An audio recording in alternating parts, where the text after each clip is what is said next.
I need to tell you something before you watch this video. Something that still makes me drive past abandoned buildings without looking at them. The scariest places are not the ones with ghosts or demons. The scariest places are the ones that were once full of life and are now empty. Schools where children used to laugh. Hospitals where people used to heal. Asylums where the broken used to wait. These places remember. The walls remember. The halls remember. And sometimes, something stays behind. Something that doesn't want to be alone. These are 3 true stories from people who explored abandoned buildings. They went in looking for adventure. They came out, running for their lives. Some of them still have nightmares. Some of them still hear sounds that no one else can hear. And one of them never came out at all. Listen carefully. And at the end of each story, I want you to comment what you would have done, because your answer might save your life one day. Or it might just make the rest of us more scared. Either way, I want to hear it. Comment now. Tell me.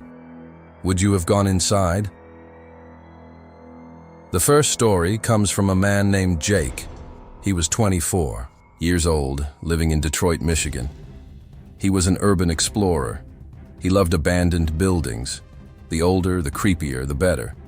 He had explored dozens of them, factories, schools, hospitals. He had never been scared. He had never seen anything he couldn't explain, until he found the asylum. It was called Northville, an abandoned psychiatric hospital on the outskirts of the city. It had been closed for over 20 years.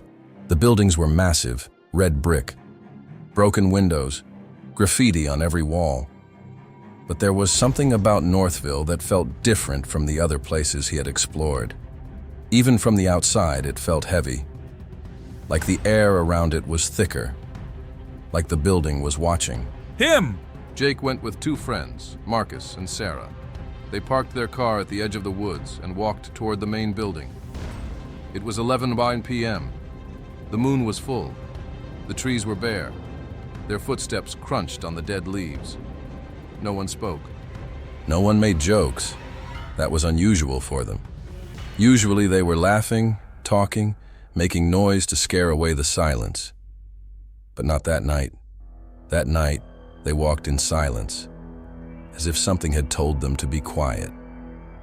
They entered through a broken window on the ground floor. The room they landed in was empty, just dust and broken tiles and the smell of mold. Jake turned on his flashlight. The beam cut through the darkness. The walls were covered in peeling paint. The ceiling had water stains. There was a door at the far end of the room.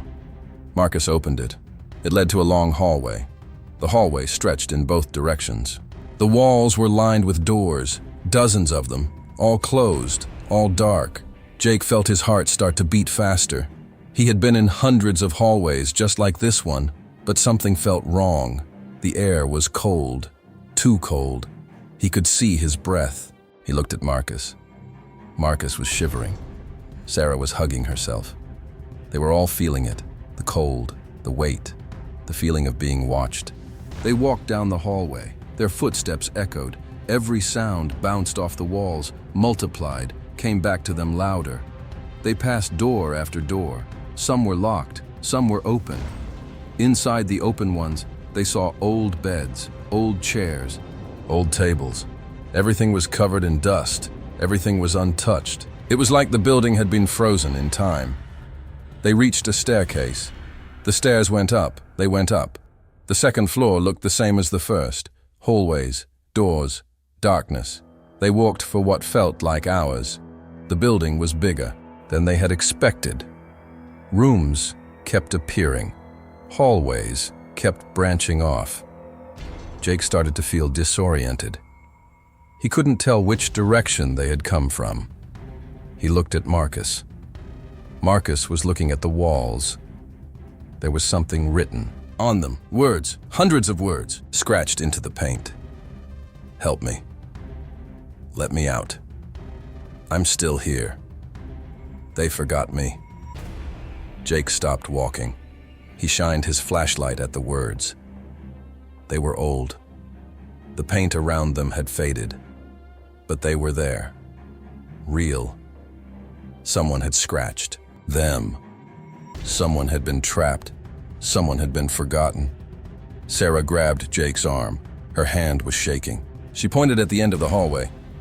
Something was there. A shape. Dark. Motionless. Jake shined his light. The shape was gone, but Sarah was still pointing, still shaking. She said, "It moved." Jake asked what moved. She said, "The shadow. It moved. It's still there. You just can't see it anymore." They decided to leave. They turned around and started walking back the way they came. But the hallway looked different now. The doors were in different places. The words on the walls were different. They were lost. Jake tried to stay calm. He had been lost before. He always found his way out. But this felt different. The building felt alive, like it was changing around them, like it was playing with them. Marcus stopped. He whispered, "Do you hear that?" They stopped. They listened. Footsteps, coming from somewhere above them, slow, heavy, deliberate. Someone was walking on the third floor, someone who knew exactly where they were. The footsteps stopped, then they started again, coming down the stairs. Jake grabbed Marcus and Sarah. He pulled them into a room. He closed the door. He put his finger to his lips. They stood in the dark, listening. The footsteps reached the second floor. They walked down the hallway, past the room where Jake and his friends were hiding. The footsteps stopped right outside the door. Jake held his breath.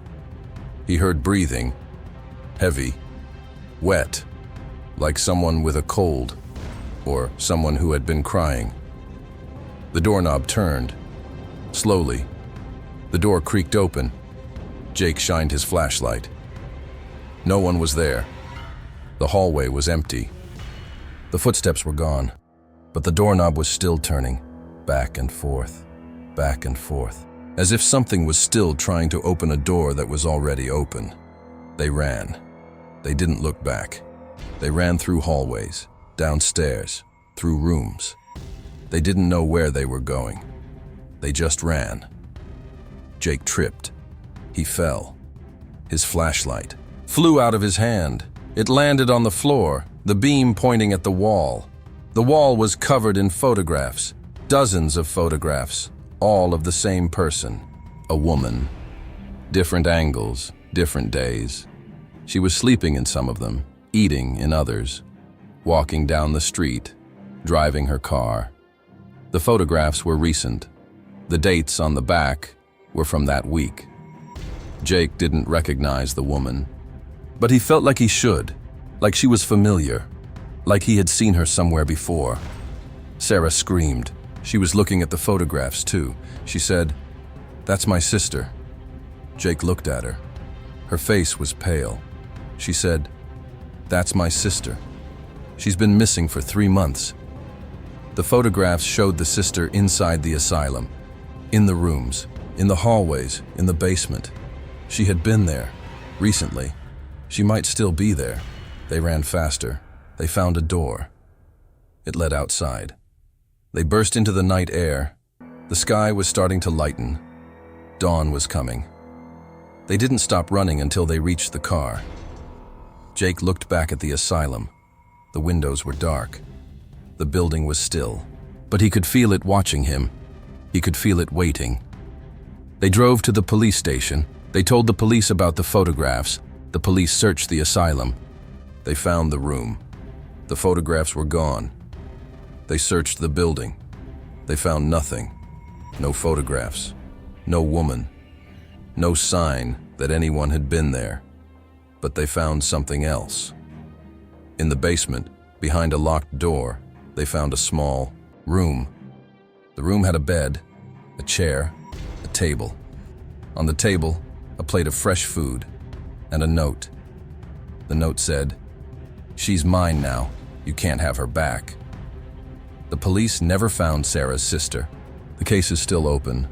The asylum is still standing, and sometimes, late at night, people who live nearby say they see a light in the window of the third floor.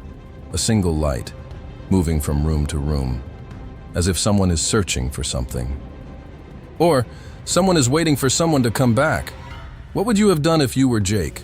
Would you have gone into the asylum? Would you have stayed to look for Sarah's sister? Would you have called the police sooner? Comment below. Tell me your answer.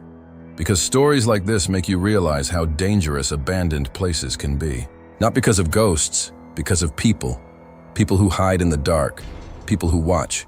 People who wait. People who take and never give back. Before I tell you the next story, I need you to understand something. The first story was about an asylum, a place where people were sent to be forgotten, a place where they died alone, in the dark, with no one to hold their hands. That story is terrifying because it makes you think about all the people who were left behind, all the souls that never made it out. But the next story is even worse, because the next story is about a school, a place where children used to laugh, a place where they learned, played, grew up. And then one day it closed. The doors were locked. The windows were boarded. And everyone forgot about it. Everyone except the things that stayed behind. This story is true. It happened to a woman named Emily. She was an urban explorer like Jake. But she made one mistake that Jake didn't. She went alone. She never explored alone. She knew the rules. Always bring a friend. Always tell someone where you are going. Always have a backup plan. But on that night, she broke her own rules, and she almost paid for it with her life. Emily was 26 years old, living in Chicago. She had been exploring abandoned buildings for 5 years. She had seen it all: factories, hospitals, prisons. She was careful. She was smart. She never took unnecessary risks. But one night, she heard about an abandoned school on the south side of the city. It had been closed for 15 years. The neighborhood had changed. The school had been forgotten. Emily was curious. She drove to the school at 10 p.m. The building was massive. 3 stories. Red brick. The windows were boarded up. The doors were chained. There was a fence around the property, but someone had cut a hole in it. Emily parked her car down the street and walked to the hole. She slipped through. She walked across the overgrown playground. The swings creaked in the wind. The basketball hoop had no net. The ground was littered with broken glass and empty bottles. She reached the side door. It was unlocked. She pushed it open and stepped inside. The air was thick, dusty, cold. She turned on her flashlight. The beam showed a long hallway. Lockers lined the walls. Some were open. Inside, old textbooks, crumpled papers, a forgotten jacket. The floor was covered in leaves and dirt. The ceiling had holes. Water dripped somewhere in the darkness. Emily walked slowly. She listened. The building was quiet. Too quiet. No wind, no animals. Just the sound of her own footsteps and her own breathing. She passed classroom after classroom. The doors were open. Inside, desks were still in rows. Blackboards still had writing on them. The last lessons from 15 years ago, frozen in time. Math homework due Friday. Don't forget the field trip. Permission slip. Emily felt a chill run down her spine. She had been in many abandoned schools, but this one felt different. It felt like the students had just left, like they would come back any minute, like the building was waiting for them. She reached the second floor. The hallway here was darker. The windows were boarded tighter. No, light came through. She walked carefully, shining her flashlight at the walls. There was graffiti everywhere. R.I.P. with dates, names, drawings. Some of it was old. Some of it looked fresh. She stopped at a classroom door. It was closed. All. The other doors had been open. She tried the handle. It was locked. She put her ear to the door. She heard breathing, slow, steady. She backed away. She told herself it was just the wind. The building was old. It made sounds. But the breathing continued, and it wasn't coming from the door anymore. It was coming from behind her. She turned. Nothing. The hallway was empty. The breathing stopped. She stood there, frozen, waiting. Then she heard footsteps from the other end of the hallway. Slow, heavy, coming toward her. She shined her flashlight. No one was there. The footsteps stopped, then started again, closer. She ran. She ran down the hallway, down the stairs, toward the side door. The door was locked. She had left it unlocked. Someone had locked it from the inside. Emily turned around. The hallway behind her was empty, but she could hear whispers from the walls, from the ceiling, from the floor. Multiple voices, whispering things she couldn't understand. She ran toward the front of the building. There was a main entrance with glass doors. She could see the street outside. She ran faster. The whispers grew louder. She reached the doors. They were locked. She pulled out her phone. No signal. She pounded on the glass. No one heard her. She looked back. The hallway was filling with shadows, shapes, dark, moving, coming toward her. She grabbed a chair from the office and smashed the glass door. She climbed through. She fell onto the front steps. She ran to her car. She drove away. She never looked back. She never explored an abandoned building again. She still has nightmares about that school, about the whispers, about the breathing, about the feeling that something was following her, something that wanted her to stay. What would you have done if you were Emily? Would you have gone to that school alone? Would you have checked the doors before going inside? Would you have stayed to find out what was making those sounds? Comment below, tell me your answer. Because stories like this make you realize how important it is to trust your instincts. Emily knew something was wrong. She felt it in her bones, but she kept going. Because she didn't want to be scared. She didn't want to be weak. And she almost died because of it. Don't make the same mistake. If something feels wrong, leave. Don't wait. Don't investigate. Don't be brave. Just go. The third story is the one that still makes me avoid abandoned buildings altogether. It happened to a man named David. He was 31 years old, living in rural Pennsylvania. He wasn't an urban explorer. He wasn't looking for adventure. He was just driving home from a friend's house late one night when his car broke down. It was 2 a.m. The road was empty. The nearest town was 15 miles away. He had no cell service. He got out of his car and looked around. There was a building on the side of the road, an old hospital, abandoned. The sign said, "State Hospital for the Insane." David knew the place. Everyone in the area knew the place. It had been closed for decades. There were stories about it, horrible stories, experiments, deaths, bodies buried in unmarked graves. David didn't believe in ghosts. He didn't believe in urban legends. But he was cold. It was October. The temperature was dropping. He decided to wait inside the building until morning. He walked to the front door. It was boarded up. He walked around the side. There was a broken window. He climbed through. He landed in a dark room. The walls were padded. He was in the psych ward.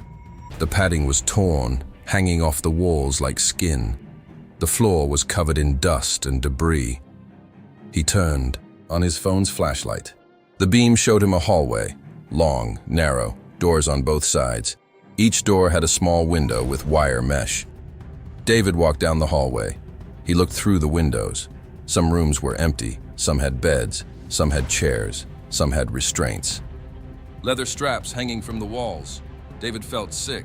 He wanted to leave, but it was cold outside, and he was tired. He found a room that looked cleaner than the others. There was a mattress on the floor, a blanket, a pillow. Someone had been living here recently. David sat on the mattress. He tried to sleep, but he couldn't. He kept hearing sounds, footsteps, whispering, laughter. He told himself it was the wind. The building was old. It made sounds, but the laughter sounded human, and it was getting closer. David stood up. He walked to the door. He looked down the hallway, empty. He walked back to the mattress. He sat down. The laughter came again, louder, from the room next to his. He walked to the door that connected the two rooms. It was locked. He put his ear to it. The laughter stopped. Someone whispered, I know you're there. David backed away. He grabbed his phone. He ran to the window he had climbed through. It was boarded up. Someone had nailed boards over it while he was inside. He ran to the front door. It was still boarded. He ran to the side door. Locked. He was trapped. The laughter started again. From the hallway. He looked. A figure stood at the end. Tall. Thin. Wearing a white gown. Its head was tilted. Its face was in shadow. It took a step toward him. David ran the other way. He found a stairwell. He ran down. The basement. Dark. Cold. The floor was dirt. The walls were stone. He could hear the figure behind him. Walking. Not running. Walking. As if it knew he had nowhere to go. David found a door. It led outside. A basement exit. He pushed it open. It was rusted, but it moved. He climbed out. He was in the back of the hospital. The woods were behind him. He ran. He didn't look back. He ran until he reached a road. He kept running. He reached a gas station an hour later. He called a tow truck. He never went back to get his car. He sold it. He moved to a different state. He still has nightmares about that place. About the figure in the white gown. About the laughter. About the whisper. I know you're there. He doesn't know who or what was in that hospital. He doesn't want to know. He just knows that he will. Never set foot in an abandoned building again, and neither should you. What would you have done if you were David? Would you have gone inside the hospital? Would you have tried to fight the figure? Would you have hidden instead of running? Comment below. Tell me your answer. Because stories like this make you realize that abandoned buildings are not just empty. They are not just forgotten. They are waiting. For what? For whom? Maybe for you. So the next time you see an abandoned building, keep driving. Don't look back. Don't be curious. Don't be brave. Just go. Because whatever is inside, it is not empty, and it is not alone. The last story is the one that still keeps me awake at night. Not because it's the scariest, but because it's the most personal. It happened to someone I know, someone I grew up with. His name was Chris. We went to high school together. He was the kind of guy who laughed at everything. Nothing scared him. He would watch horror movies alone in the dark and fall asleep before the credits rolled. He would walk through cemeteries at midnight just for fun.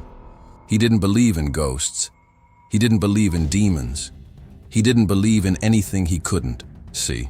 That's what made what happened to him so terrifying. Because after that night he believed. And he never laughed again. Not really. Not the way he used to. Chris was 22 years old. He was in college studying architecture. He had a project due on abandoned buildings.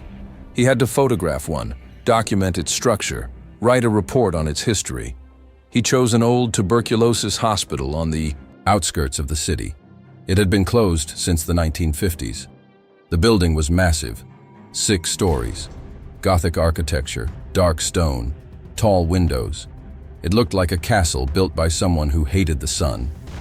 Chris drove there on a Saturday afternoon. He wanted to get his photos before dark. He parked his car in the overgrown lot and walked to the front entrance.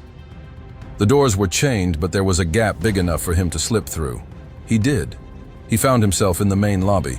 The floor was marble, cracked and stained. The ceiling had a large hole. The sky was visible through it. The walls were covered in graffiti. Some of it was art. Some of it was disturbing. One phrase caught his eye. The dead don't leave. Chris took out his camera. He started photographing the lobby, the stairs, the hallways, the rooms. He worked quickly. He wanted to be done before dark, but the building was huge. Room after room, floor after floor. He kept finding things that interested him. An old wheelchair in a corner, a bed with rusted springs, a tray of surgical instruments covered in dust. He lost track of time. He didn't notice the sun setting. He didn't notice the shadows growing longer. He didn't notice the temperature dropping. He was focused on his camera, on his photographs, on his project. When he finally looked up, it was dark. He checked his phone. 7:30 p.m. He had been inside for 4 hours. He turned on his flashlight and walked toward the stairs. He wanted to Leave. But the stairs looked different than he remembered. The walls were different. The graffiti was different. He was on the wrong floor. He walked down a flight. The floor below looked the same. He walked down another. Still the same. Chris started to panic. He had been in many abandoned buildings before. He had never gotten lost. He had never felt disoriented. But this building felt wrong. The hallways seemed to stretch. The doors seemed to move. He walked for what felt like an hour. He saw the same graffiti over and over. "The dead don't leave." He started to run. He turned a corner and stopped. There was a door at the end of the hallway.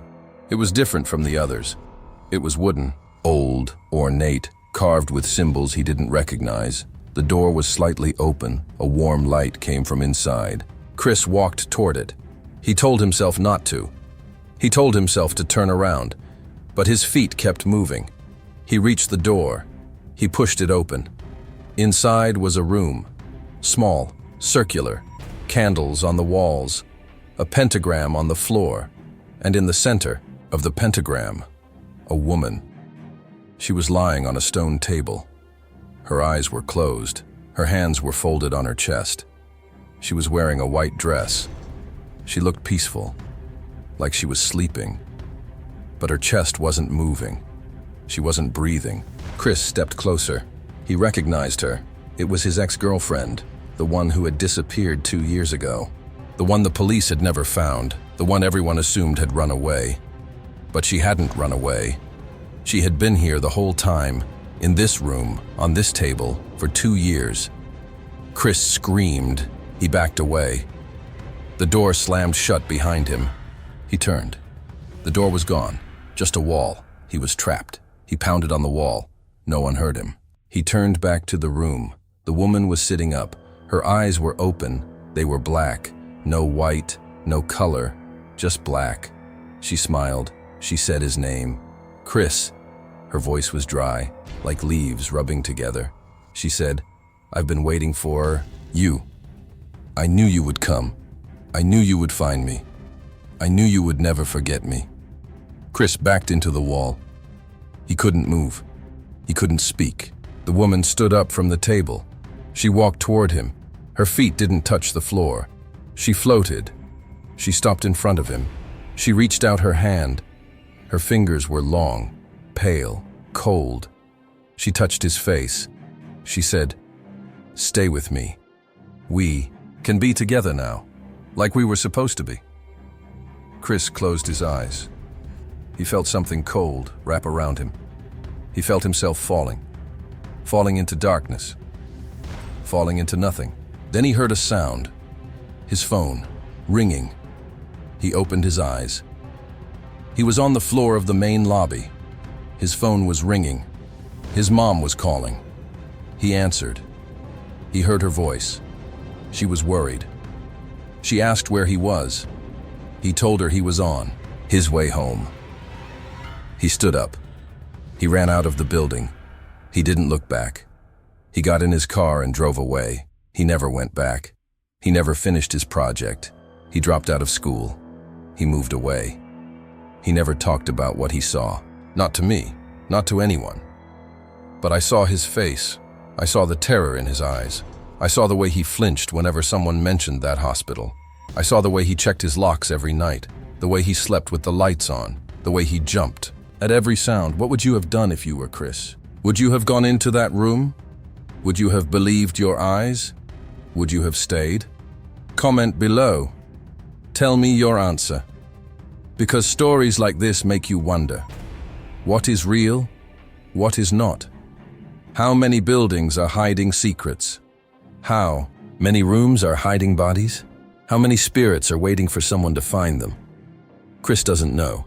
He doesn't want to know. He just wants to forget. But he can't, and neither can I. These 3 stories have one thing in common. They are all real. They happen to real people, in real buildings, asylums, schools, hospitals, places that were once full of life, places that are now empty. But they are not empty. They are full of secrets, full of shadows, full of things that should have been left behind. The walls remember. The floors remember. The ceilings remember. And sometimes they let you know that they remember. A whisper, a footstep, a cold breath on the back of your neck, a shadow that moves when you're not looking, a door that closes by itself, a light that turns on in a room that hasn't had power for years. These are not coincidences. These are not tricks of the mind. These are warnings. Stay out. Don't come back. Leave us alone. And if you ignore them, you might not get a second chance. I want you to do something for me. The next time you see an abandoned building, a factory, a school, a hospital, an asylum, keep driving. Don't stop. Don't look. Don't be curious. Don't be brave. Just go. Because whatever is inside, it doesn't want you there. And if you go in, it might not let you leave. It might keep you there. Forever. Trapped in a room with no doors. Trapped in a hallway. That never ends. Trapped in a building that feeds on the living. That's what these buildings do. They wait, they hunger, they consume, and they never stop. Thank you for listening. If you made it to the end, comment, "I made it," so I know you were brave enough to stay. Share this video with someone who needs to hear it. Someone who thinks abandoned buildings are cool. Someone who thinks urban exploration is fun. Someone who thinks nothing bad will ever happen to them. Because something bad can happen. It does happen. It happens all the time. To people who don't believe in ghosts. To people who don't believe in demons. To people who don't believe in anything they can't see. And then they see something, and they believe. But by then, it's too late. What do you think is the creepiest abandoned building? An asylum? A school? A hospital? Comment below. I want to know what you think. Because the more we talk about these places, the less power they have over us. Or maybe the more we talk about them, the more real they become. I don't know. I don't want to know. I just want to stay safe. And I want you to stay safe too. So lock your doors. Stay away from abandoned buildings. And if you have to go inside, don't go alone. Don't go at night. Don't stay after dark. And if you hear something, if you see something, if you feel something, leave. Don't wait. Don't investigate. Don't be brave. Just go. Run. Don't look back. And pray that whatever is inside doesn't follow you home. I have more stories to tell. More nightmares to share. More warnings to give. But not tonight. Tonight, I just want you to remember these 3 stories. The asylum with the photographs. The school with the whispers. The hospital with the woman on the table. Remember them. And the next time you see an abandoned building, remember them again. And keep driving. Stay safe. Stay aware. Stay alive.